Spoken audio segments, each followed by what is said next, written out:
Sige po, pwede mag-raise hand, chat. Mahaba lang yung pages dun sa book pero ang dami kasing kinakot ni Calvin ng mga mga ancient writers, mga ganon.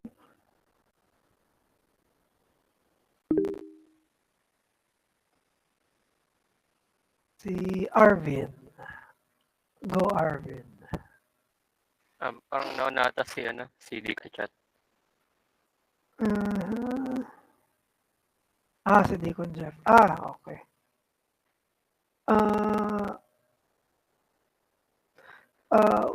We can say that Calvin holds that even unbelievers can understand earthly things apart from special revelation. Yes, Deacon. Na yung mga unbeliever, even mga hindi mananampalataya, may sense pa rin sila ng mga bagay na even may kinalaman sa Diyos. Dito, ang wala lang talaga sila ay yung tinatawag na pananampalataya, especially yung fiducia, yung trust doon. Pero mentally naman may mga nag-agree na convinced na may Diyos, convinced din sila na sa works ng Diyos, convinced din sila sa even sa mga truth. Kahit nga special revelation may mga nag-agree nga pero may sense pa rin ng pagiging unbeliever. So, hindi ko. Any follow-up po doon, Deacon? Okay. Sige, sorry. Sige, Deacon. Lang, parang yung question ko coming from, I'm not sure if familiar kayo dun kay Cornelius Bantil. Isa kasi sa parang point ni Cornelius Bantil. That's why precept kasi nga parang sinasabi niya si Calvin parang ang critic niya is parang si Calvin hindi clear na about sabi niya sa yung natural man can understand earthly things, pero pag regarding sa heavenly things, ang sabi niya, they are blinder than a mole. Now si Bantil, sabi ni Bantil na dapat inadmit na lang ni Calvin, dapat he should have been clearer na sabihin na even respecting natural things, blinder as a mole din dapat ang unbelievers. So parang gano'n. Ako hindi ko alam yung issue ni Bantil kay Calvin. Pero mahirap kasi, syempre kapag syempre hindi ko naman kilala si Bantil. Pero mahirap mahirap pag-aralan yung theology ng mga tao fully, lalo na nasa past na sila. Of course, ganun naman ginagawa natin. Pinag-aaralan natin fully yung mga views nila. Pero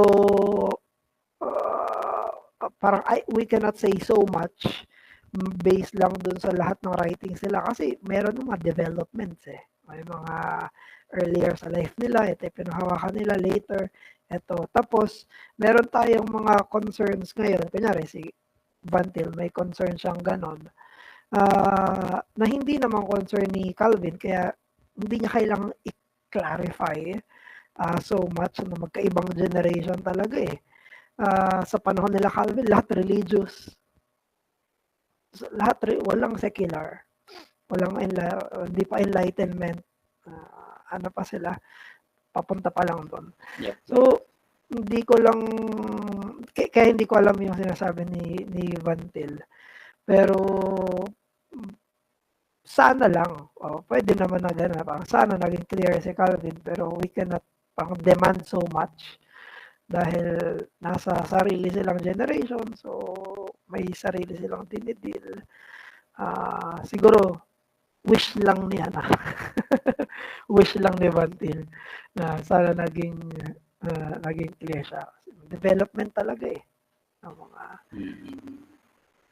sa bagay pas kasi kahit naman do yun parang wish niya kay Calvin, si Bantel naman in some sense parang he admits as well na hindi naman blind ang man in all aspect na parang he is that blind na hindi niya he cannot know that God is or what God is through providence, creation. Iba lang talaga yung who God is, that is only through special revelation, right? Yes. Saka may magiging usapin siya ng may work ba yung Holy Spirit para i-reveal yung Diyos na non-saving. Doon papasok ko. Kaya Hebrew 6. Di ba? Yung Hebrew 6, yung mga tumalikod yung mga believers, pero enlightened sila doon sa mga truth na yon. Tapos sa Peter, sinabi na maigi pang hindi na naniwala. May sense na naniwala sila. Parang yung sinasabi, yung words na yung blind yung unbelievers, totoo naman sa 1 Corinthians nakalagay na spiritually discerned. Pero pag diniper pa kasi pag-uusapan pa eh, may non-saving work yung Holy Spirit, may saving work yung Holy Spirit, parang may portion pa na gano'n. And I would kasi na based sa Hebrew 6 na at sa Peter maging sa truth ng apostasy, reality ng apostasy, may sense talaga na may mga unbeliever nga very well versed pa eh sa bare knowledge ng gospel. Parang mas kaya pa lang elaborate yung gospel kaysa sa normal believer. So parang may mga ganong lang Deacon na pwedeng direction. Sa bagay kasi alam ko nabasa ko sa elsewhere kay Calvin din na he is saying something like na hindi natin i-reject yung na spirit pa ng soul foundation ng truth. Kaya even sa unbeliever, ang pagkasabi na ito na we shall neither reject the truth itself nor despise it wherever it shall be truth shall appear. Tama, unless we wish to dishonor the Spirit of God. So even even doon sa mga unbelievers, work pa rin talaga. Non-saving work ng Spirit. Yan nga. All truth is God's truth. May mga truth kahit sa unbelievers na nakikita. Yung mga general truth. Yun nga eh. Parang kahit si Calvin. Coach siya ng coach sa mga unbeliever. Philosophers. Heavy yung reference niya sa kay Cicero, sa mga philosophers. Pero yung mga tinuturo nila is about deity. May ganun eh. Pero hindi niya sinasabing believer sila. Pero meron siyang, may qualifier siya minsan eh. Even though, ganyan. Yung kanina, yung miniature world, yung tao, yung parang microcosm daw, galing philosophers. Pero kino-quote niya. Thank you, Deacon. Sige, Pas.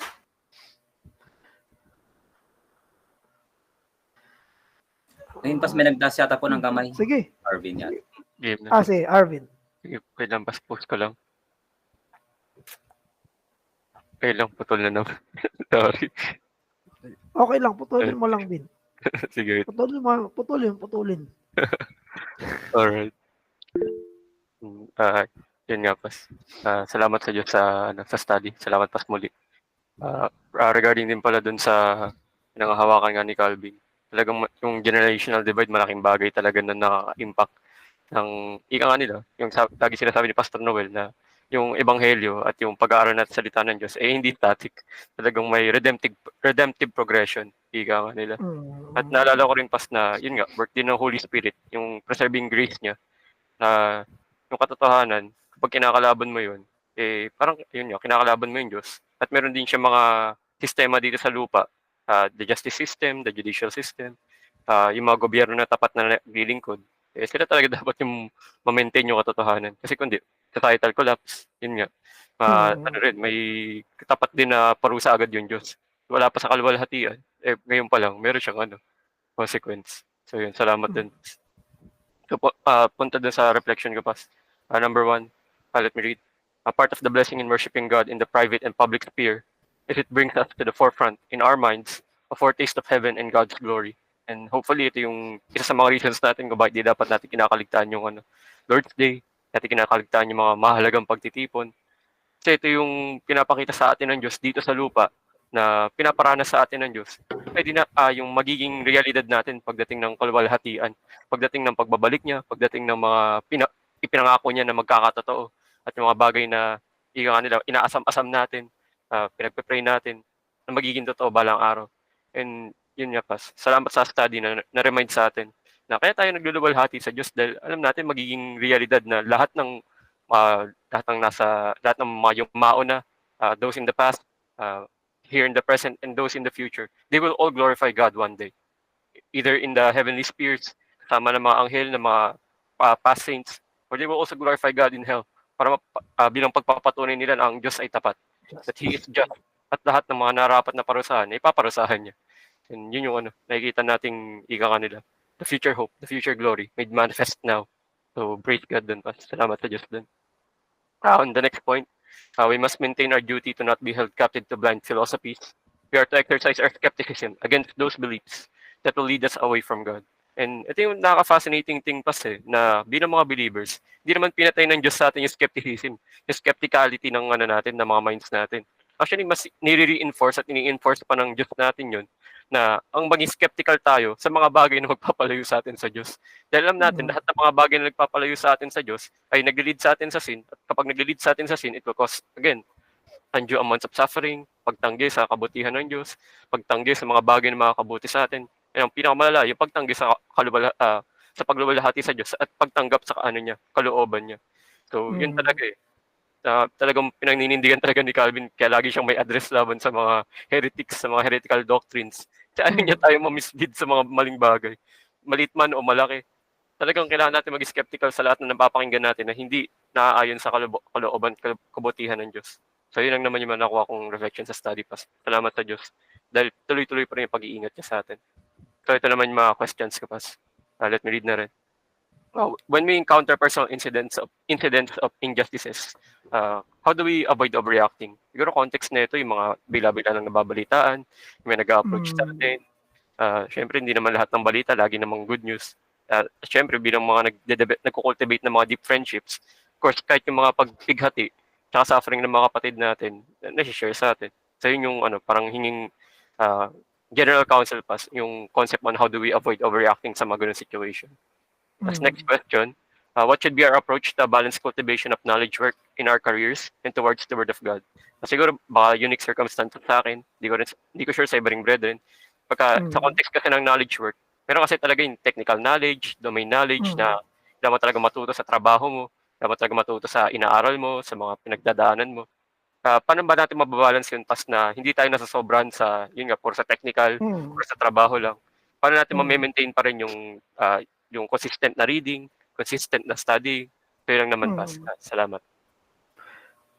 Thank you dun, bro. Very good yung mga questions, no? Saka yung reflections. Thank you, bro, dun sa reflections. Nagbabasa ka talaga ng institutes. Number one. So, number one ay kapag naka-encounter tayo ng personal incidents sa injustices, how do we avoid overacting? Isang reaction na yon, yung overacting. May mga times kasi na hindi talaga natin mapipigilan na mag-overact. Lalo na kung true injustice talaga. Yun yung reality ng Diyos sa atin na hindi tama na kapag may injustice ay wala tayong reaction. Kasi, andun yung morality na tinatak sa atin ng Diyos Parang we cannot be stones, kumbaga, pag may injustices na nangyari, talagang maglalabag yun sa bilang image bearer ng Diyos. Magre-react talaga tayo doon. So, pero again, tama naman yung framing ng question na maraming times na nag-overreact talaga tayo at sa iba't ibang mga paraan yon. So, even may mga proper anger nga di ba? Magalit tayo dun sa mga injustices na nangyayari.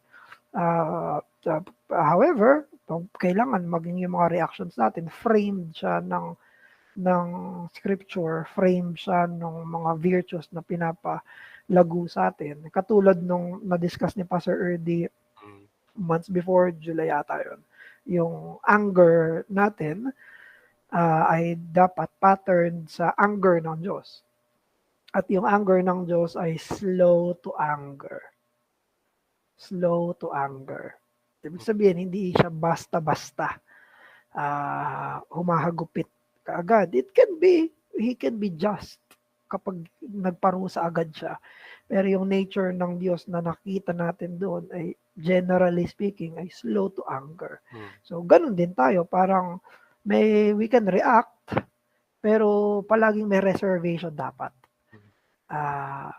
May reservation tayo sa mga narinig nating mga injustices. Meron talaga na kunyari may nabalitaan tayong pinatay.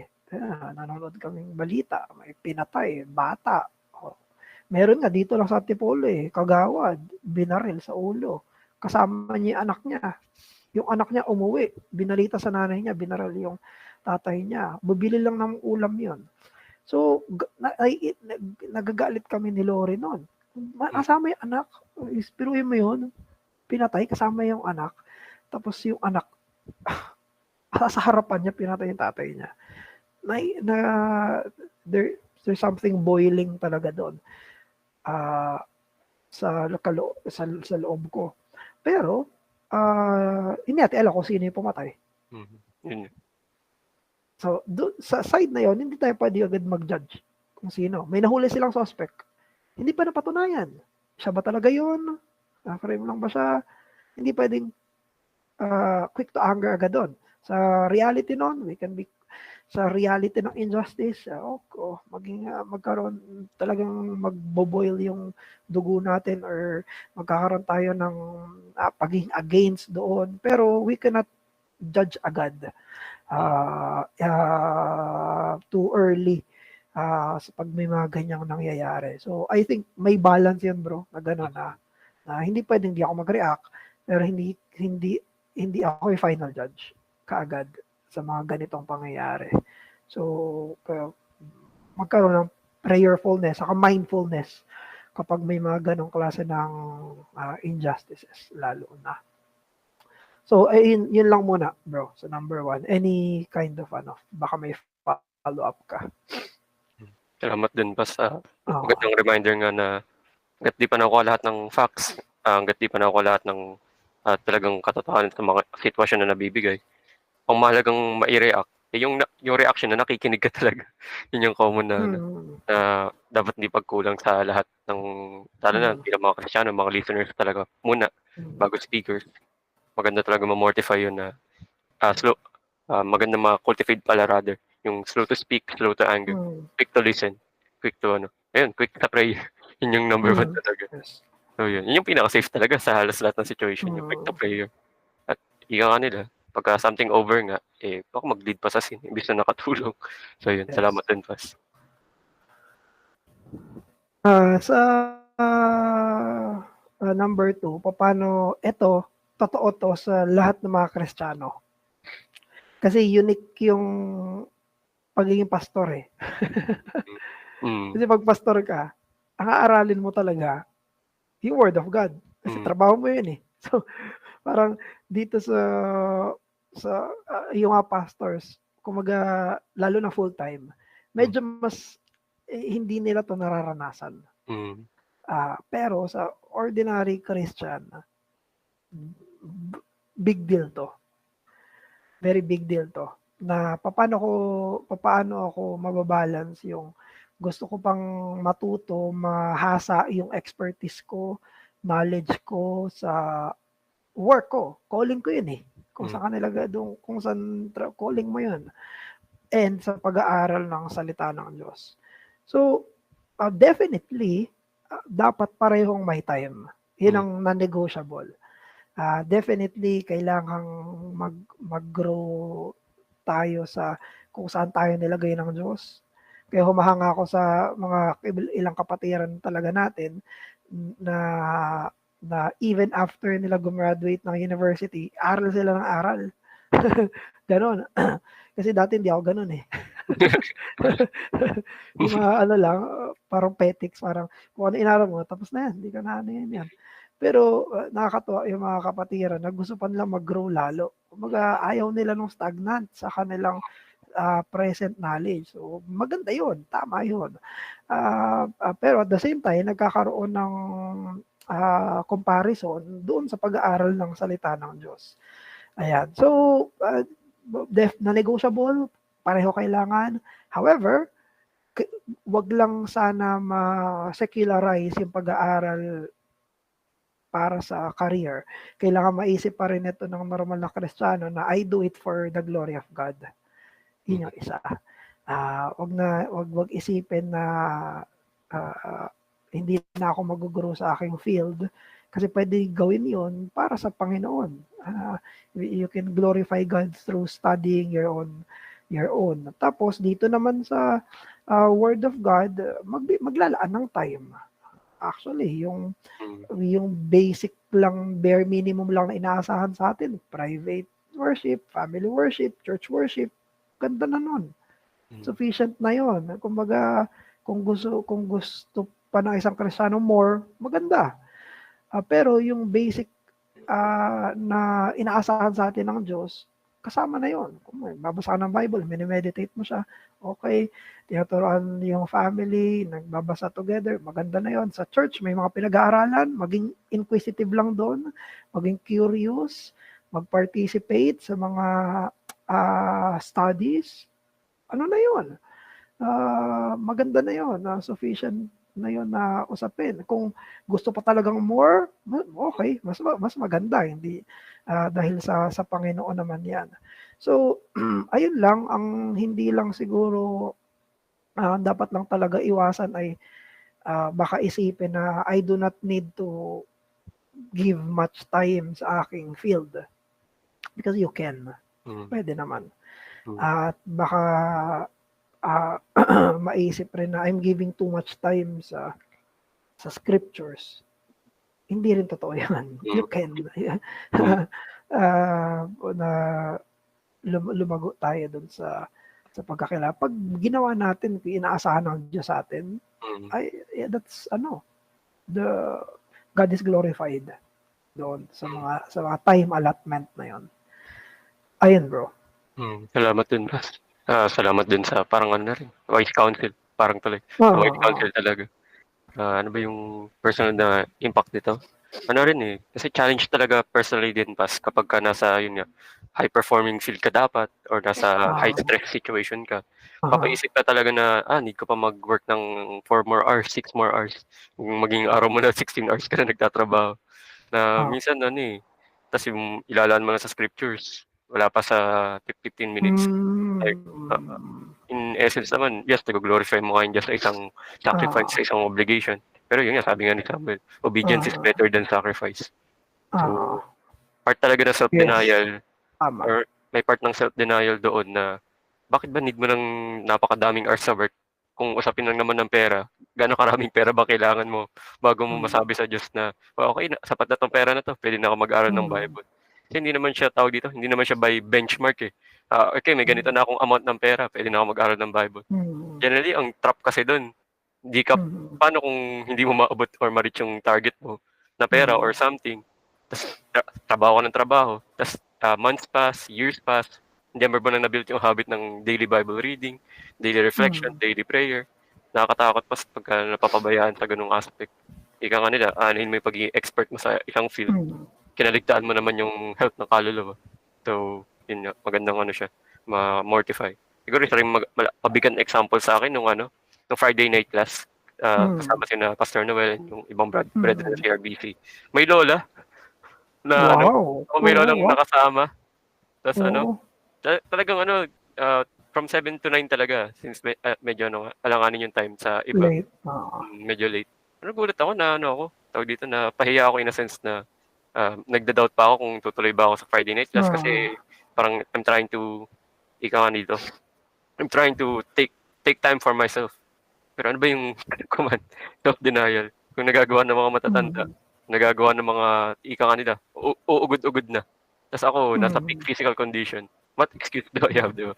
So, ingatan tayo, brethren. Of course, iba-ibang conviction, iba-ibang level ng strength sa usapin ng faith. Ingatan naman tayong lahat ng Diyos sa usapin natin. So, yun lang naman, Pas. Salamat. Thank you, bro, sa mga na-share mo.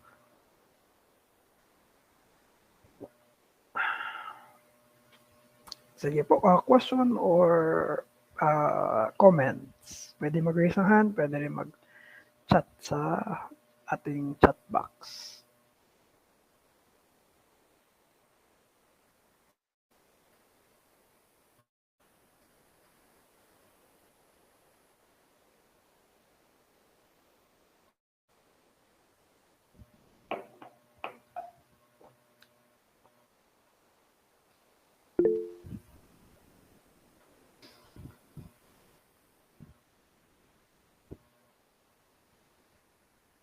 Ayan, si Cha. Hello, Cha.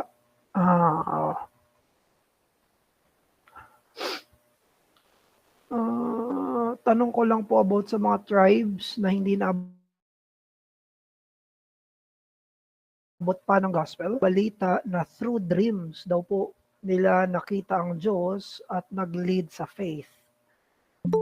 Maaari po ba na may katotohanan ang mga ito? Ito, mahirap to. Mahirap yung question na to. Kasi ang pag-uusapan dito is nagtuturo ba, nagre-reveal ba ang Diyos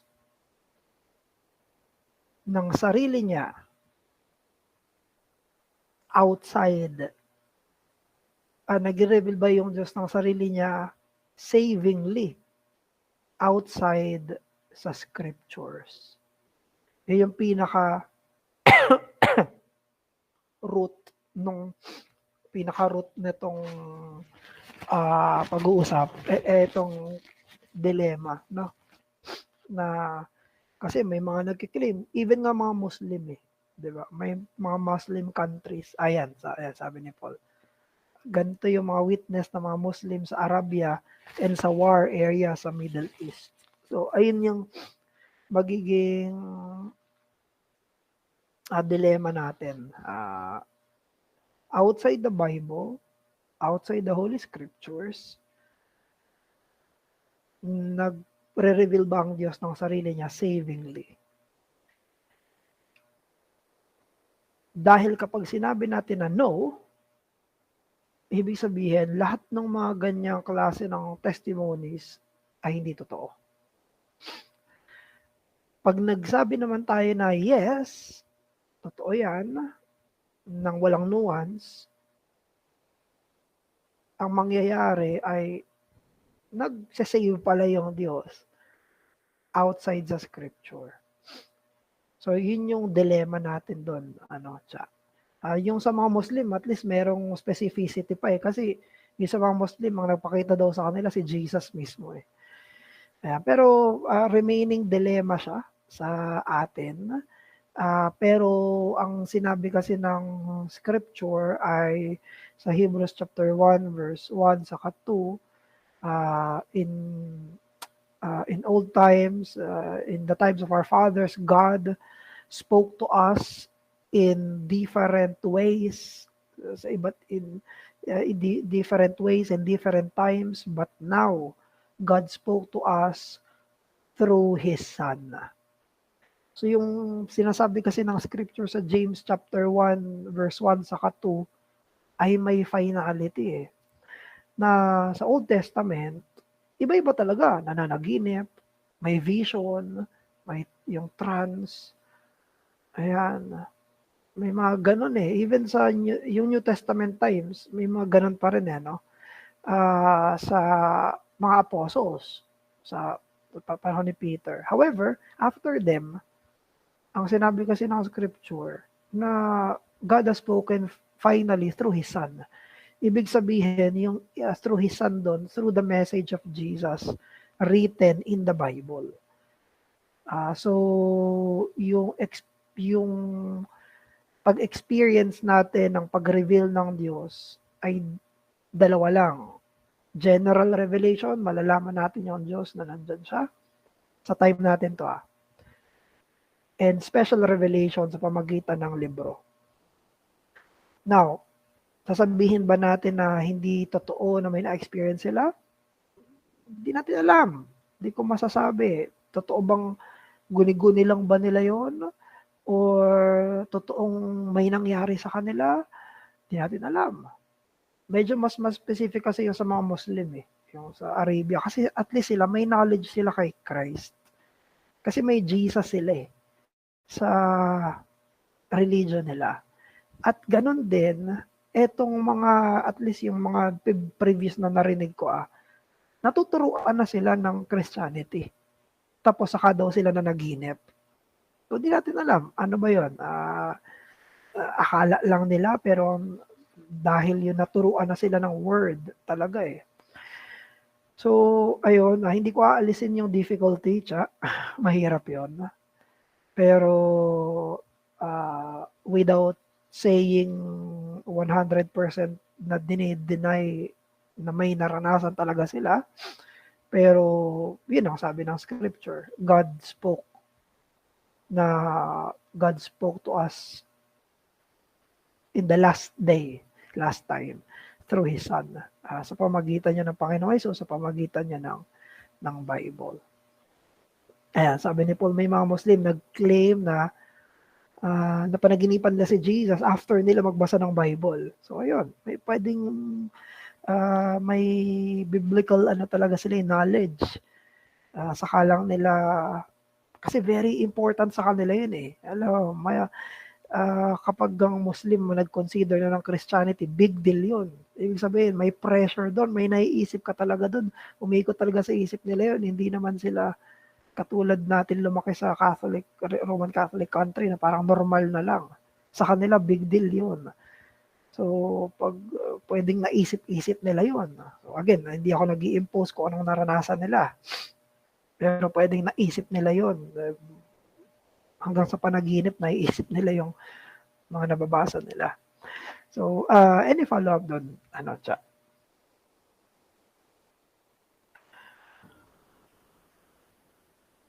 Excuse.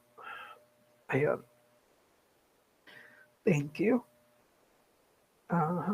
Sige po. Other comments or concerns or mga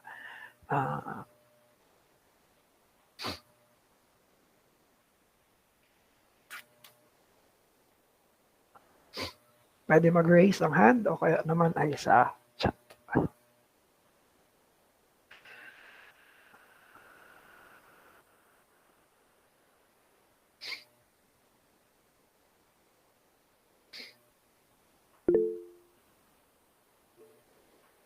Si Deacon Marlon. Deacon. Hey, good morning tuloy sa next meeting. Good evening sa lahat. Bali yung ko lang, share ko lang kasi yung narinig ko dun sa isang not sure kung kanino ko specifically narinig kay Turek ba o sa isang podcast na pinapakinggan ko. Sabi nung isang scientist na naging Christian, pag may isang nakita kang isang magandang hardin or isang well-maintained na garden, tapos ang unang response mo na naiisip mo ay ang galing naman ng hardinerong nagme-maintain nito. hindi mo maiisip na ang galing naman ng nature na gawa niya yung randomly na Oo. ng sobrang precise at well-maintained. Oo. Kasi sa mga garden, hindi naman ganun eh. Iwan mo nga lang yung garden, di ba? Hindi ka Oo. makakita ng Sabog. sobrang ganda. Oo. The same goes daw dun sa universe. Na yung struktura ng universe na sobrang ganda niya, na sobrang detalyado niya. May tinatawag na ng mga ng mga constants na isa lang daw dun sa isang point, Yes. isang decimal point lang daw yung mamali doon is sasabog na yung consistency ng universe. And hindi lang yung nag-iisang constant, parang ang dami daw, parang maraming mga constants like sa gravity, speed of light, at napakarami pang mga intricacies ng universe na kapag isa lang daw doon yung hindi naging consistent, hindi mag-work yung third order ng universe. Kaya yung mga karamihan ng mga scientists na talagang aral, hindi man sila naniniwala sa Bible, ang pinababag sa kanila is agnosticism. Naniniwala sila na may Diyos, pero ayaw lang nila na paniwalaan yung God ng Bible, ng Biblia, na yun yung Diyos na naglikha ng lahat ng bagay. Pero karamihan, yung mga honest, nag-a-arrange sila sa conclusion na meron talagang nag-create. It is parang sobrang impossible na yung mga factors na yun na mag-jive ng walang something na kumilos. Walang, nauso yung term na intelligent designer. Kasi sa complexity talaga ng universe. Tapos, dagdag ko na rin, hindi lang sa universe, nabanggit din kanina yung complexity naman ng katawan ng tao. Ay, siguro nag-aaral tayo, familiar tayo sa cell level, sa electrons, neutrons. Pero, meron pang mas complex pa daw dun sa level pa lang ng DNA. Merong pang mas complex na parang machinery na tumatakbo dun sa loob. Sa sobrang complex niya is parang meron siyang, parang may mga certain factories dun sa loob na alam nila yung gagawin nila. Para mag-produce pa lang ng isang DNA protein. At nakalimutan ko yung term. Meron. Parang ganun. Naalala ko namin si James White sa isang debate niya. Pero ganun daw ka-complex yun. Isang strand pa lang yun ng DNA na hindi ma-imagine ng tao paano yun nangyari, paano yun nagpa-function. Usually, ang tugon ng mga hindi naniniwala sa Diyos, sasabihin nila hindi lang kasi natin alam pa ma-explain. Pero parang in the future, 1 million years, 1,000 years, whatever, sasabihin nila ay malalaman na natin. Pero sabi ng the more na parang nagkakaroon tayo ng knowledge, kasi dati, nung panahon nila Darwin, wala daw ganitong access sa information. Ngayon, dahil nga mas malawak na yung access for information natin, tapos nagiging makapangyarihan yung mga microscopes natin, yung mga devices. The more na parang lumalayo yung idea na imposibleng walang Diyos. Kasi the more na nagiging complex yung mga bagay, parang sinasabi nila, masasagot na yung mga tanong natin, mas lalong lumalalo yung mga tanong, mas lalong hindi na papaliwanag ng, kaya karamihan talaga ng mga honest, kung di man sila mapunta sa Christianity, ang nangyayari, bumabagsak sila dun sa generic na intelligent designer. Kasi yung argument nila na sobrang, it's too complex para talagang, it's too complex para mangyari in a random manner ng walang Ayan, yan lang pas. Kaya naalala ko habang nag-discuss kayo kanina. Imposible talaga try tayo sa idea na walang Diyos. Kung magiging honest lang tayo doon sa complexity ng mga bagay-bagay sa paligid natin. And nabagit kanina na yung katawan ng tao ay parang small world. Nang palang nila wala idea dito sa mga detalye na ito. Parang ipinoprove lang yung semi-conclusion nila na though limited yung information na alam nila, parang napatunayan lang na small world talaga din katawan ng tao. Ayan lang, Pas. Thank you, Don Deacon. Dapat scientist ka na rin eh. Akala ko historian lang si Deacon Marlon eh. Sige. Sobrang dami pa talaga, no? Ng mga nasa natural world. Sobrang rami lang hindi natin alam. But pag nalaman natin, there's still more na ano pa lang yun, creation talaga ng Diyos, no? So, napupunta lang sa theism yung mga tao. Kaya kailangan rin ng faith talaga. Doon. Pero sa mga mananampalataya, yung mga ganong klase ng understanding, mas na-appreciate nila yung faith nila. Mas na mamangha at mag-glorify na lalo nila yung Panginoon dun sa kaalaman na meron sila. Thank you doon, Deacon Marlon. Stephen Mayer. Ayan. God thesis. Ayan. Sige. Other question or mga comments, pwede tayo mag-open, mag-raise ng hand or mag-chat.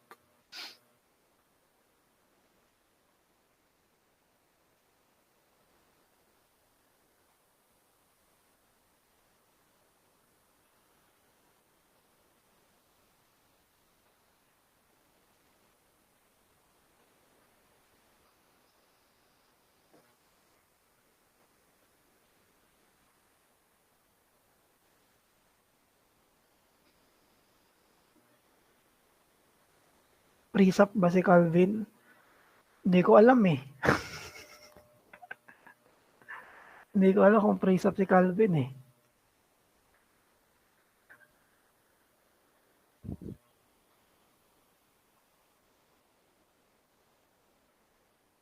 Yun lang. Hindi ko talaga alam.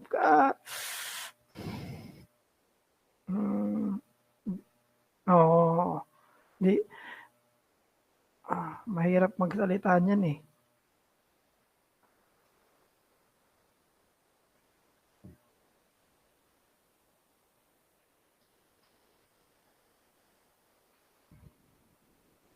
Precept in the sense ng secular, sacred, ganon. Ayan, si Deacon Jeff may reference. Pero ako hindi ko alam yan. Kung precept si Calvin.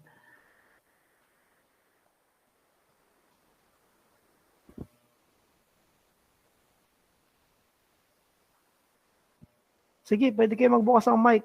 Paul, sa Deacon Jeff, usap kayo. Tungkol dyan.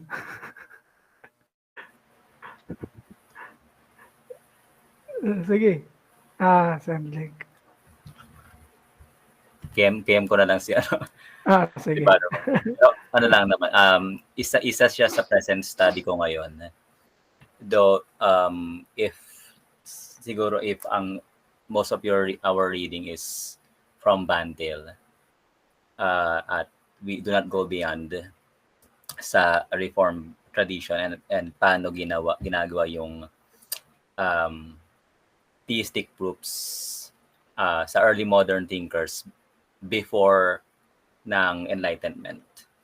Parang makikita natin na si Calvin, he consistent yung appeal niya sa Book of Nature. Sa precept kasi hindi ganoon binibigyan ng emphasis yung Book of Nature, yung Law of Nature bilang apologetic tool, right?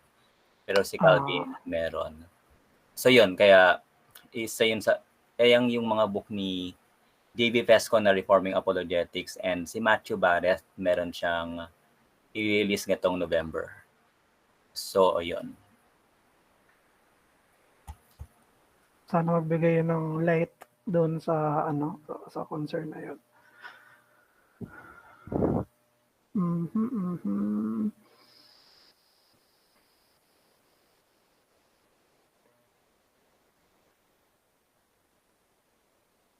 Send link daw kay Paul. Send link na lang. Ayan.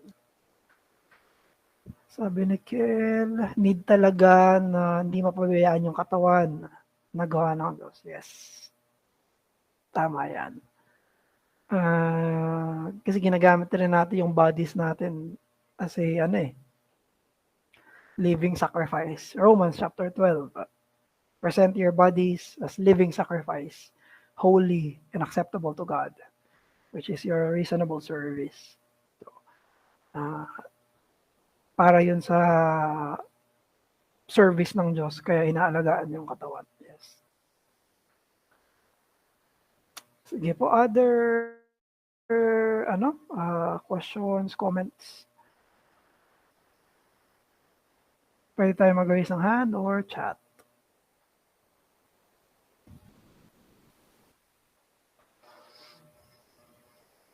Sige po, kung wala na. Going once, twice, thrice. Okay.